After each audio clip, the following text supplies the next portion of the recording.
अस्सलामुअलैकुम दोस्तों, आज की इस वीडियो में हम देखने वाले हैं इस्लाम कबूल करने वाले 5 साइंटिस्ट जिन्होंने अपनी ज़िंदगी के अंदर इस्लाम को एक्सेप्ट किया है। चलिए बिना किसी टाइम वेस्ट के वीडियो को स्टार्ट करते हैं।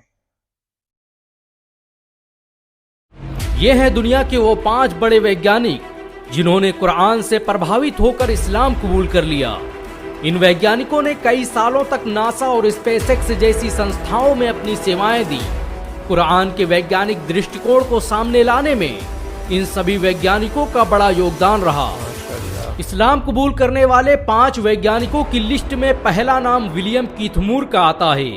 कनाडा में जन्मे कीथ मूर को आज भी एम्ब्रियोलॉजी का सबसे बड़ा वैज्ञानिक माना जाता है।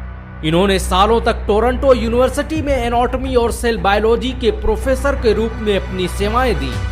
प्रोफेसर विलियम कीथ मूर पूरी जिंदगी इंसान के पैदा होने और मां के पेट में उसके बनने की प्रक्रिया पर शोध करते रहे, लेकिन एक बार 1980 में उन्हें सऊदी अरब की किंग अब्दुल अजीज यूनिवर्सिटी में लेक्चर देने के लिए बुलाया गया। सेमिनार के दौरान जब उनके सामने इंसान के बनने और पैदा होने से संबंधित कुरान की आयतें पढ़ी गई तो वो हैरान रह गए। उन्हें यकीन नहीं हो रहा था कि इंसानों के पैदा होने और बनने के जिस तरीके को वैज्ञानिक आज खोज पाए हैं उसे कुरान ने 1400 साल पहले ही बयान कर दिया था। सऊदी अरब से वापस आने के बाद कीथ मूर ने कई सालों तक कुरान का मुताला किया और फिर इस्लाम कबूल कर लिया।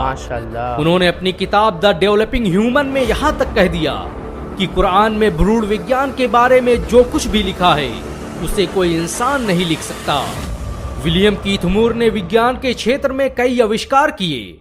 उनके योगदान को देखते हुए कनाडा, अमेरिका और इंग्लैंड की सरकारों द्वारा उन्हें कई अवार्ड से सम्मानित किया गया। इस्लाम कबूल करने वाले 5 वैज्ञानिकों की लिस्ट में दूसरा नाम मोरिस बुकाय का आता है। ये वही मोरिस बुकाय थे जिन्होंने मिस्र के फिरौन की लाश का पोस्टमार्टम किया था।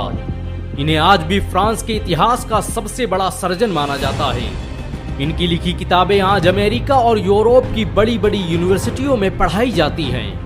1980 के दशक में जब फ्रांस ने फिरौन की लाश रिसर्च के लिए मंगाई तो उसकी जिम्मेदारी मोरिस बुकाय को ही सौंपी गई थी। मोरिस बुकाय ने रिसर्च के दौरान फिरौन की लाश पर लगे नमक से साबित किया कि इसकी मौत समंदर में डूबने से हुई है, लेकिन वो ये देखकर हैरान रह गए कि जो बात उन्होंने अब रिसर्च से साबित की है उसे कुरान ने बरसों पहले बता दिया था। मोरिस बुकाय यकीन नहीं कर पा रहे थे कि फिरौन के डूबकर मरने और लाश के बच जाने का जिक्र कुरान में पहले ही मौजूद था। इसी दौरान मोरिस बुकाय का सऊदी अरब जाना हुआ, जहां एक कॉन्फ्रेंस की शुरुआत में कुरान की एक आयत पढ़ी गई कि अब तो हम तेरी लाश को ही बचाएंगे ताकि तू बाद की नस्लों के लिए निशान इबरत बने। अगरचे बहुत से इंसान ऐसे हैं जो हमारी निशानियों से गफलत बरतते हैं। इतना सुनना था कि मोरिस बुकाय मारे जोश के चीख पड़े और भरी महफिल में खड़े होकर सबके सामने ऐलान कर दिया कि मैं आज ही इस्लाम कबूल करता हूँ और अल्लाह की किताब कुरान पर ईमान लाता हूँ। फ्रांस वापस जाने के बाद मोरिस बुकाय ने लगातार 10 सालों तक कुरान और विज्ञान पर शोध किया और साबित किया कि कुरान की एक भी आयत साइंस के सिद्धांतों से नहीं टकराती, बल्कि साइंस आज जो कुछ भी बयान कर रहा है कुरान ने उसे हजारों साल पहले ही बयान कर दिया था। इस्लाम कबूल करने वाले 5 वैज्ञानिकों की लिस्ट में तीसरा नाम ई मार्शल जॉनसन का आता है। 1930 में अमेरिका के फिलाडेल्फिया में जन्मे जॉनसन ने अपनी पूरी जिंदगी भ्रूण विज्ञान को समझने और इंसान के पैदा होने के सिद्धांत को जानने में लगा दी। जॉनसन उन वैज्ञानिकों में से थे जिन्होंने विलियम कीथ मूर के साथ सऊदी अरब के किंग अब्दुल अजीज यूनिवर्सिटी में कुरान पर रिसर्च का काम शुरू किया और फिर इस्लाम कबूल कर लिया। उन्हें सऊदी अरब ने 1982 में कुरान और विज्ञान पर शोध करने वाली कमेटी का सदस्य भी बनाया और इन्होंने अपनी रिसर्च से साबित किया कि कुरान ने एक खून के लोथड़े से बच्चे के बनने और फिर उसके हड्डी में तब्दील होने और फिर हड्डियों पर गोश्त चढ़ने की जिस प्रक्रिया को बयान किया है उसे जानने में विज्ञान को सैकड़ों साल लग गए।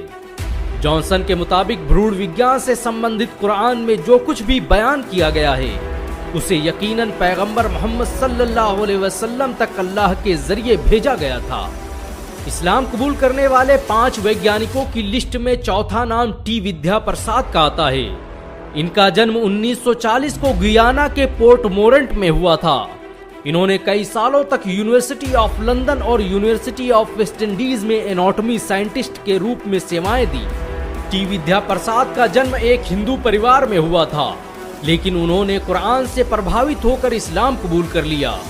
टी विद्या प्रसाद विलियम कीथमूर के साथियों में से थे। उन्होंने विलियम कीथमूर की तरह ही भ्रूण विज्ञान पर बहुत से शोध किए और कुरान और एम्ब्रियोलॉजी पर 25 से अधिक किताबें लिखी।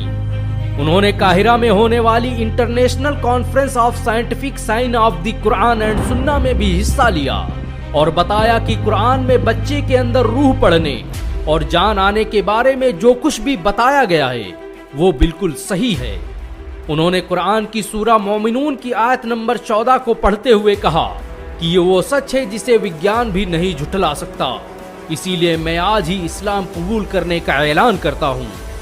इस्लाम कबूल करने वाले 5 वैज्ञानिकों की लिस्ट में 5वां नाम आर्थर एलिसन का आता है। इन्होंने ही लंदन के पहले international conference of electrical machine की शुरुआत की थी। एलिसन को आज भी इंग्लैंड के इतिहास का सबसे बेहतरीन इंजीनियर और साइंटिस्ट माना जाता है।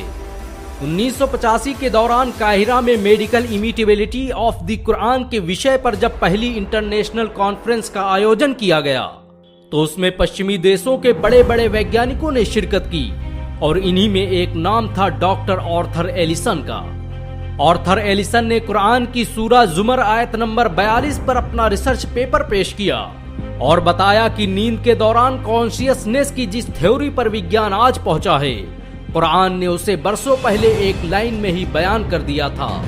कॉन्फ्रेंस के खत्म होने से पहले आर्थर एलिसन स्टेज पर गए, माइक हाथ में लिया और अपने मुसलमान होने का ऐलान कर दिया। अशहदु अन ला इलाहा इल्ला अल्लाह व अशहदु अन्न मुहम्मदन रसूल अल्लाह। इस्लाम कबूल करने के बाद उन्होंने अपना नाम अब्दुल्ला एलिसन रखा और पूरी उम्र कुरान और साइंस पर रिसर्च करते रहे। इन सब के अलावा दुनिया में आज बहुत से वैज्ञानिक हैं जिन्होंने कुरान की शिक्षाओं से प्रभावित होकर इस्लाम कबूल कर लिया। ये मौजूदा ही है कि विज्ञान आज अपनी रिसर्च से जो साबित कर रहा है, कुरान ने उसे 1400 साल पहले ही बयान कर दिया था। यही वजह है कि आज दुनिया के बड़े बड़े वैज्ञानिक भी कुरान के आगे सर झुकाने। अगर एक मुसलमान होने के नाते आपको गर्व महसूस हुआ हो तो इस वीडियो को लाइक और शेयर जरूर करें।